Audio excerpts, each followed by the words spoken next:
देखिए यहां पर एक रिंग दिखाई गई आपको, इस रिंग को 4 पार्ट्स में आप डिवाइड कर सकते हो इस तरीके से, ठीक है ना।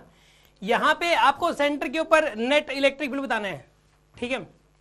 ये क्वेश्चन आर्क का क्वेश्चन है, आर्क में यानी कि 4 आर्क है एक्चुअल में इसमें, ठीक है ना। एक आर्क जैसे कि ना इसमें लिख भी रखा होगा ए बी सी डी लिख रखा होगा, जैसे यहाँ पे ये ए पॉइंट दे रखा आपको, ये बी पॉइंट है, ये वाला सी पॉइंट है और ये वाला डी पॉइंट है।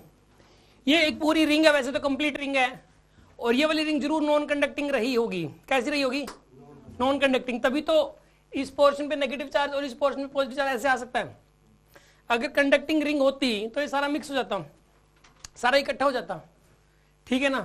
पूरी रिंग पे टोटल चार्ज पता है कितना हो जाता? 8 और 6 14 हो गया, 14 और ये कितना 10 होता है, प्लस 4 कूलम हो जाता पूरी रिंग पे। ये मिक्स हो जाता सारा का सारा चार्ज। अब ये सारा का सारा चार्ज मिक्स नहीं होगा, क्यों नहीं होगा मिक्स? बताइए क्यों नहीं होगा मिक्स? क्योंकि ये नॉन कंडक्टिंग रिंग है। नॉन कंडक्टिंग रिंग के ऊपर नॉन कंडक्टिंग चीज पे चार्ज जहां पर रखते हैं वहीं पे रह जाता है। मैंने आपको बताया भी था, अगर लकड़ी के ऊपर चार्ज रखोगे, मान लो लकड़ी नॉन कंडक्टिंग है, उसके ऊपर आपने चार्ज यहां रखा तो यहीं रह गया। समझ आ रही है बात आपको? और मान लो कि ये जो रूम है, ये रूम सपोज सारे बेंचेस लोहे के बने हुए हैं, सारे बेंचेस किसके बने हुए? मान लो लोहे के बने हुए, आयरन के बने हुए सारे बेंचेस, और आपने चार्ज रख दिया तो पूरे में फैल जाएगा, पूरे कमरे में फैल जाएगा चार्ज, ठीक है ना। तो इसके अंदर ए से लेके बी तक, पहले तो ए से लेके बी तक वाला जो पोर्शन है, इसकी वजह से जो इलेक्ट्रिक फील्ड होगा, बताइए किस तरफ बनना चाहिए? वो वाला इलेक्ट्रिक फील्ड इस तरफ, और इसकी वैल्यू बताइए कितनी हो जाएगी इस इलेक्ट्रिक फील्ड की वैल्यू? मान लो E1 होगा ये वाला इलेक्ट्रिक फील्ड, आप ऐसा करो इसको, E की वैल्यू बताओ कितनी हो जाएगी? चलो E की वैल्यू, E1 की वैल्यू बताइए कितनी हो जाएगी यहाँ पे? 2K, लैम्डा की वैल्यू 6 डिवाइड बाय R कितना है यहाँ पे? 2। कितना आंसर आएगा? 6 क्या आएगा? 6 क्या जाएगा आंसर? अरे एक बात बताओ, ये 6 कूलम पर मीटर है, ये भी 6 कूलम पर मीटर है, तो इधर भी इलेक्ट्रिक फील्ड कितना आएगा यहाँ पर? ये 6 ही आएगा, 6 के ही आएगा यहाँ पर भी इलेक्ट्रिक फील्ड। कितना आएगा यहाँ पर भी? 6 के ही आएगा इलेक्ट्रिक फील्ड यहाँ पर भी। इसकी वजह से 6 के और इसकी वजह से मतलब जो है ना 6 के आ जाएगा, इसकी वजह से भी। मानते हो कि नहीं मानते आप? ये समझ में आ गया आपको? अब ये वाला जो पोर्शन है एडी पोर्शन, इस एडी पोर्शन की वजह से इलेक्ट्रिक इस तरफ हो जाएगा यहाँ पे।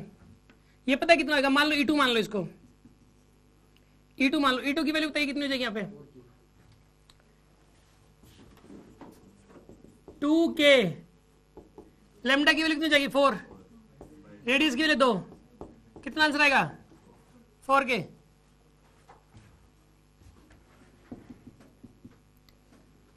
क्या आएगा यहाँ पे? इसकी वजह से कितना जाएगा यहाँ पे?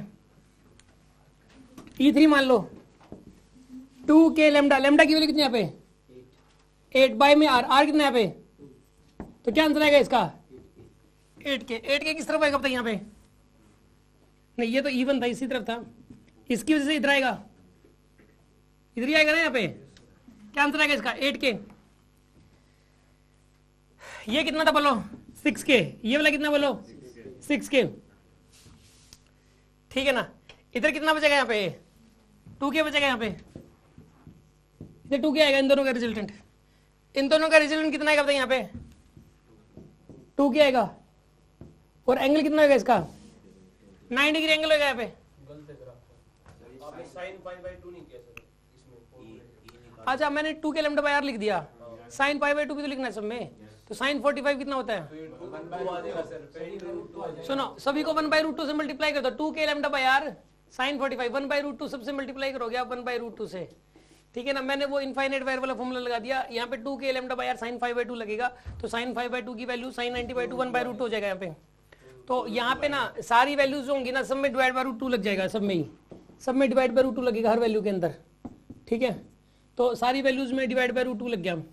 तो यहाँ पे ये था 6K/√2, ये 4K/√2, इधर कितना बनेगा? 2K/√2, ठीक है। और ये कितना बनेगा यहाँ पे? 2K√2 तो कितना आएगा यहाँ पर? ये √2K, ये भी कितना आएगा यहाँ पर? ये √2K। अब एक वेक्टर ये वाला, एक वेक्टर ये वाला, इनके बीच एंगल 90 डिग्री, तो रिजल्टेंट कितना आएगा इनका? मल्टीप्लाई बाय √2 करोगे आप, मल्टीप्लाई बाय √2, तो E नेट की वैल्यू कितनी निकल के आएगी यहाँ पे बताइए? √2 टाइम्स ऑफ √2K। तो कितना आंसर आएगा इसके अंदर? ये 2K, ये आएगा नेट इलेक्ट्रिक फील्ड। हाँ जी, बात समझ में आ गई होगी आपको? कोई शक है किसी को इस चीज में?